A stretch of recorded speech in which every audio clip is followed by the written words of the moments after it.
మీ business ఏదైనా మీ ఊర్లో promotion చేయాలంటే అది సుమన్ టీవీతోనే సాధ్యం. ఇప్పుడే సంప్రదించండి.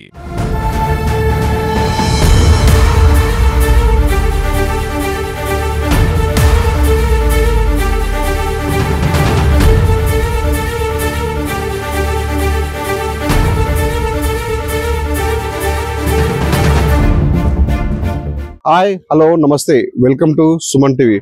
ప్రస్తుతానికి మనం మహబూబాబాద్ జిల్లా మరిపేట మండలంలో ఉన్నటువంటి జండల్గడ తండాలో ఉన్నాం. ప్రస్తుతానికి నిన్న అంటే తండ్రిని ఒక భార్య ఇద్దరు కూతురు కలిసి చిన్న తగాదాల నేపథ్యంలో తండ్రిని చంపారని మనకు తెలుస్తుంది. ఆ విషయం దారుణంలో వ్యాపించింది. దీంతో అసలు మనం ప్రస్తుతానికి మనం జండల్గడ తండాలో ఉన్నాము, మరిపేట పక్కన ఉన్నటువంటి తండాలో. అందరూ కూడా ఏం జరుగుతుంది అని ఒక ఉద్రిక్త పరిస్థితులు వాతావరణం ఇక్కడ నెలకొంది. అందరూ చూడొచ్చు మన విజువల్స్ కూడా. అందరూ కూడా అక్కడ ఏం జరుగుతుంది అన్న ఒక భయాందోళనకి గురవుతున్న పరిస్థితి ఉంది. మనకు మృతుని ఇంటి దగ్గరను మొన్న రాత్రి కూడా అంటే ఇదే ఫోన్లకి తనని ఏదైతే కిషన్ ఉన్నాడో మృతి చెందిన కిషన్ ఉన్నాడో దీనికి కట్టేసి కొట్టారని కూడా తెలుస్తుంది. అసలు ఏం జరిగింది, ఎందుకు కొట్టారు, అసలు ఎవరు కొట్టారు, అసలు కొట్టాల్సిన పరిస్థితి ఎందుకు వచ్చిందని చెప్పేసి వాళ్ళ అన్న ఉన్నాడు, వాళ్ళని అడిగి తెలుసుకుందాం. చెప్పండి అసలు ఏం జరిగింది ఆ రోజు. సార్ ఇప్పుడు ఆయన ధరణి పట్ట వదిలిపెట్టారు సార్. వాళ్ళ తల్లి గారి ఇంటి కూడా భూమి ఉన్నది, మంగళపట్నంలో ఉంది. తిన్నేపాలెం పోయింది సార్. పోయిన తర్వాత ఆ జేబులో 100 రూపాయలు ఉన్నాయట. 100 రూపాయలు వాళ్ళ బిడ్డ తీసుకుంది. బిడ్డ తీసుకుంటే నా 100 రూపాయలు ఎవరు తీసుకున్నారని వాళ్ళ బిడ్డకు అడిగాడు.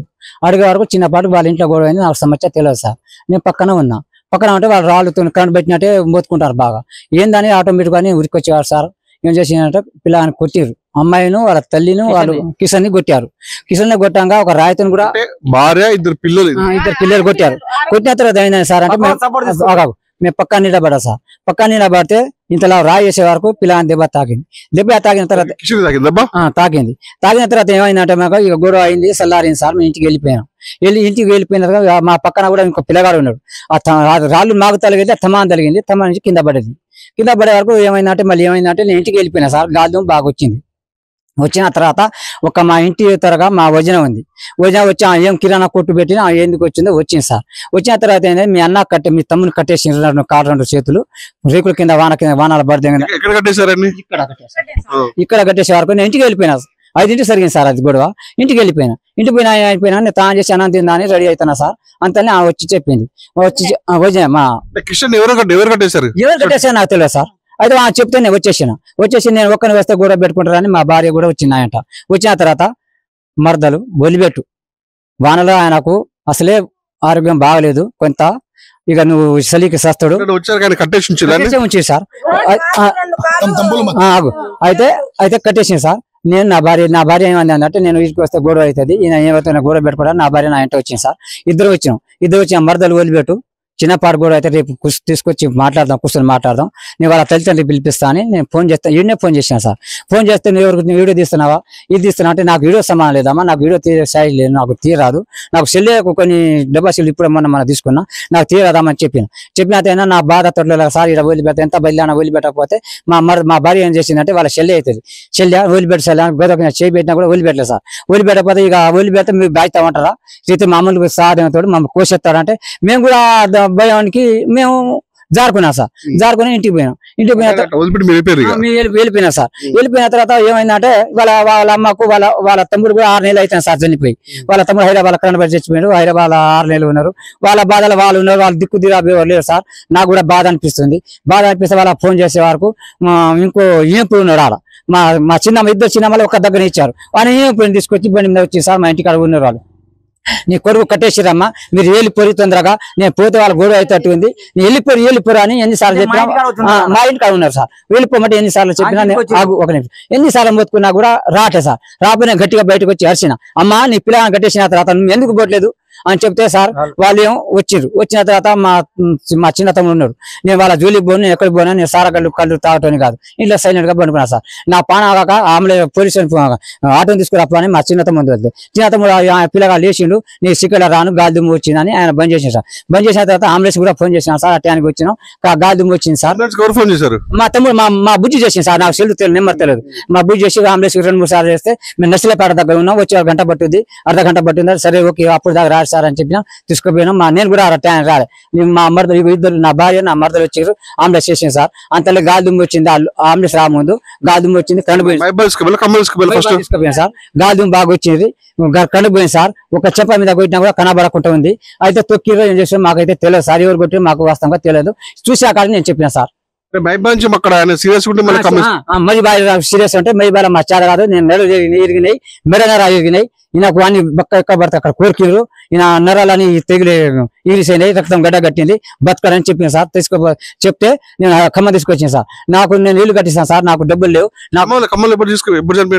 ఆయన నిన్న 6 చనిపోయింది సార్, 2 అవుతాను సార్. 2 వరకు మాకు ఫోన్ చేస్తూనే ఉన్నాం. ఇక పానాగా ఫోన్ చేస్తున్నాను, ఆరోగ్యం బాగాలేదు, బతకతట్టే ఉంది, శాస్త్రతట్టు ఉంది అని చెప్తే మా చిన్న మా బిడ్డలు ఏమంటారు, అన్న డబ్బులు ఎట్ట కావాలంటే నా కాడ ఎక్కడదమ్మా, నేను నా ఇబ్బంది నేనున్నా, నాకు ఆ డబ్బులు అని నేను చెప్పేసిన. ఇంకో హాస్పిటల్ తీసుకుపోయిన బతకలే అని వాళ్ళ ఆశతో ఇక్కడ తీసుకుపోయిన సార్. పానం వెళ్ళిపోయింది. 6 ఫీట్ల 6 ఇంచులు సార్, హైట్ బాగుంటాడు. పిల్లలు 5 ఫీట్ల కంటే 4.5 ఫీట్ల కంటే హైట్ ఉండరు. వాళ్ళు ముగ్గురు కలిసినా కూడా ఈయనని కట్టేయలేరు. పక్కన వాళ్ళు పక్క హెల్ప్ తీసుకున్నారు. ఎవరు తీసుకున్నారు హెల్ప్ అనేది ఆటోమేటిక్ మీకు తెలిసి ఉంటది. కాకపోతే ఆ ప్రియుడు అంట, చిన్న బిడ్డ ప్రియుడు అంటే మనకు తెలియదు, ఆ ప్రియుడు ఎవరో తెలియదు. ఆయన కూడా వచ్చి కొట్టిండంట. ఇద్దరు ఒకటి అయితే నాకు తెలిసింది, నేనైతే నాకు చూడలేదు కానీ తెలిసిన విషయాన్ని చెప్తున్నా. బోడా చంద్ అంట దేవంట కొట్టిరంట. మరి అమ్మాయి ప్రియుడు ఎవరో నాకు తెలియదు. అమ్మాయి ప్రియుడు కూడా వచ్చి ఎంతమంది పిల్లలు? ఇద్దరు బిడ్డలు. చిన్న పేరు రమ్య, పెద్ద పేరు రమ్య, చిన్న పేరు ఏందమ్మాయి పల్లవి. ప్రియుడు అంట, ఆ ప్రియుడు మనకు తెలియదు, మన పేరు మనకు అవసరం లేదు. అయితే ఆ ప్రియుడు సెల్ఫ్ కూడా తీసుకొని ఎందుకు కొట్లాడ వచ్చిందంటే ఇక మనకు తెలియని విషయం అది. ప్రియుడితోనే జరిగిందంటే అది అడుగుతున్నా కూడా అంటే కొన్ని విషయాలు మాత్రం వెలుగులోకి వస్తున్నాయి. మరి అది వాస్తవ అవాస్తవ అని మాత్రం ఒకటి ఎవరు చెప్పని పరిస్థితి. ఎందుకంటే పోలీసులు కూడా ఇప్పటికి వచ్చి విచారిస్తున్నారు. ఎందుకంటే విషయం కళ్ళతో చూస్తే చెప్పుకోవాలి కానీ వేరే విషయం చెప్తే బాగుండని చెప్పేసి కొంతమంది ఇక్కడ వాస్తవాలు అవాస్తవాలు చెప్పడం బాగుండని చెప్పేసి ఇక్కడ కొంతమంది రాస్తున్న పరిస్థితి ఉంది.